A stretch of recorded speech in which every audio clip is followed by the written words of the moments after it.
অঞ্চল কমিটির উদ্যোগে জনজীবনের যে আসল যে সমস্যাগুলো রয়েছে, দৈনন্দিন সমস্যা, এই সমস্যার সমাধানে সম্পূর্ণ ব্যর্থ বিজেপি জোট সরকার। বিজেপি দুঃশাসনে প্রত্যেকটা গ্রামে গ্রামে দুর্নীতির সাম্রাজ্য তৈরি হয়েছে। তার নিদর্শন হচ্ছে এই যে প্রধানমন্ত্রী আবাস যোজনায় যে নামের তালিকা প্রকাশিত হয়েছে, প্রকৃত অসংখ্য গরিব মানুষের নাম সেই তালিকায় নেই। আমাদের দাবি সমস্ত গরিব মানুষকে তাদের রং না দেখে, রাজনৈতিক পরিচয় না দেখে তাদের ঘর দিতেই হবে। বিদ্যুতের মাশুল প্রতিদিন বাড়ছে। বিদ্যুৎকে বেসরকারি মালিকদের হাতে তুলে দিয়ে আজকে গ্রামীণ এলাকাকে অন্ধকারে ডুবিয়ে দেওয়ার ষড়যন্ত্র করছে কেন্দ্রের এবং রাজ্যের ডবল ইঞ্জিনের সরকার। বিদ্যুতের মাশুল বাড়ছে অস্বাভাবিকভাবে। আমাদের দাবি সুলভ মূল্যে প্রত্যেক বিদ্যুৎ গ্রাহকের কাছে বিদ্যুৎ পৌঁছে দিতে হবে। কোথায় কাজ? আমরা মনরেগাতে যে কাজ পাচ্ছিলাম বামফ্রন্টের সামনে, সেই কাজ নেই। 30 থেকে 40 দিন কাজ হয়, শুধুমাত্র ছবি তোলা হয়। কাজ কোথায়? কাজের মজুরি পাচ্ছে না।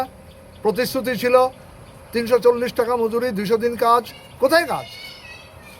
এই অবস্থার মধ্যে দাঁড়িয়ে আমরা দাবি করছি 200 দিন কাজ দিতে হবে বছরে, আর 600 টাকা মজুরি দিতে হবে।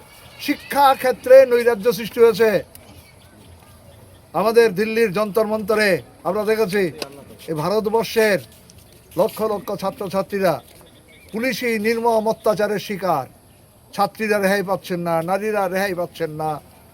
তাদের প্রাইভেট পার্সে নৃশংসভাবে প্রকাশ্যে তারা আক্রমণ সংগঠিত করছেন, যা আজকে সারা দেশের না সারা পৃথিবীর মানুষ ভারতবর্ষের কেন্দ্রীয় স্বরাষ্ট্র দপ্তরকে ধিক্কার জানাচ্ছে।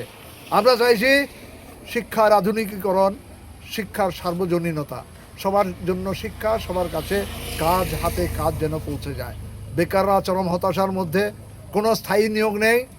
আউটসোর্সিং থেকে যে সমস্ত নিয়োগ হচ্ছে সেখানেও দুর্নীতি চলছে। নিয়োগের দরজা খুলে দেওয়ার জন্য আমরা দাবি করছি।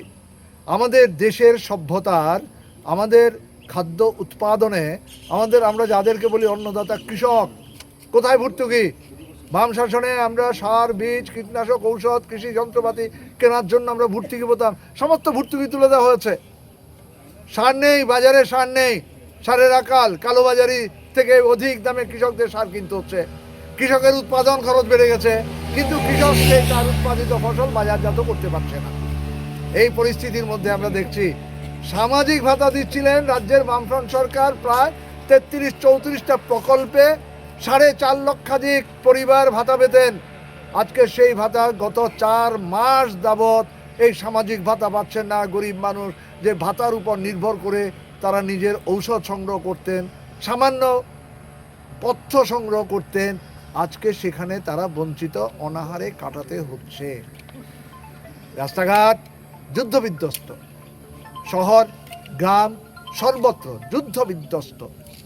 সংস্কার নেই, যেখানে সংস্কার হচ্ছে সেখানে চরম দুর্নীতি হচ্ছে। মাননীয় মন্ত্রী বলছেন ঠিকাদারদের কাছ থেকে তারা সোর্স মানি নেন, তার বিরুদ্ধে কোনো ব্যবস্থা নিতে পারল না। আর নেশার সাম্রাজ্য বিস্তার হয়েছে। এখন ওয়াগনে করে নেশার সামগ্রী আসে বাজারঘাট স্টেশনে, কোনো প্রতিকার নেই। নারীদের চরম অসহীন অবস্থা আছে, নারীরা, কিশোরীরা, কেউ রেহাই পাচ্ছে না। দিনের পর দিন ধর্ষণ হচ্ছেন। 14 বছরের নাবালিকা অন্তঃসত্ত্বা হয়ে যাচ্ছে বিজেপি মণ্ডলের নেতাদের হাতে।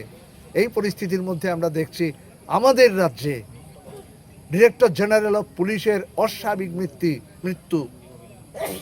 যে পোশাক পরে রাষ্ট্রীয় কর্তব্য পালন করেছেন, আইনের শাসন প্রতিষ্ঠা করেছেন, নিজ অফিস গৃহের মধ্যে পুলিশ সদর দপ্তরে যেখানে নিরাপত্তা রক্ষী বেষ্টিত থাকে সর্বক্ষণ, সেখানে অস্বাভাবিক মৃত্যু হলো। আমরা তো দাবি জানাচ্ছি অবিলম্বে হাইকোর্টের মুখ্য বিচারপতির নেতৃত্বে তদন্ত কমিটি গঠন করে তদন্ত করা হোক। আমাদের প্রয়াত ডিজিপি অনুরাগ ধনকরের পরিবার থেকে বলা হচ্ছে এটা আত্মহত্যা না, তদন্ত চাই। গোটা রাজ্যে আইনের শাসন ভেঙে পড়েছে, সংবিধান পদদলিত হচ্ছে প্রতিদিন।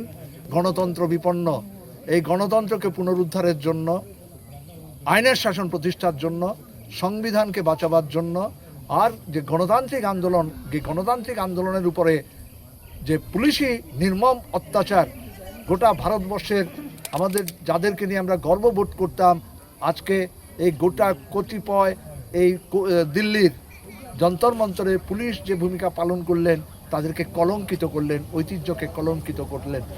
ধর্মনগর উত্তর অঞ্চল কমিটি সিপিআইএমের সাহসী সিদ্ধান্ত নিয়েছে, রাজ্যে যখন আইনের শাসন নেই, গণতন্ত্র পুনরুদ্ধারের জন্য এবং জীবন জীবিকা রক্ষা করবার জন্য তারা প্রায় 7 কিলোমিটার পদযাত্রা বৃষ্টি স্নাত হয়ে তারা এই অভিযান শুরু করেছেন, যা আগামী দিনে গোটা ধর্মনগর মহকুমা, গোটা উত্তর ত্রিপুরা জেলায় গণতান্ত্রিক আন্দোলনকে এগিয়ে নিয়ে যেতে সাহায্য করবে। সেই জন্য যারা অংশ নিয়েছেন এই আন্দোলনে, তাদের সকলকে সিপিআইএম ত্রিপুরা রাজ্য কমিটির পক্ষ থেকে, উত্তর ত্রিপুরা জেলা কমিটি এবং ধর্মনগর মহকুমা কমিটির পক্ষ থেকে আমরা তাদেরকে বৈপ্লবিক অভিনন্দন জ্ঞাপন করছি।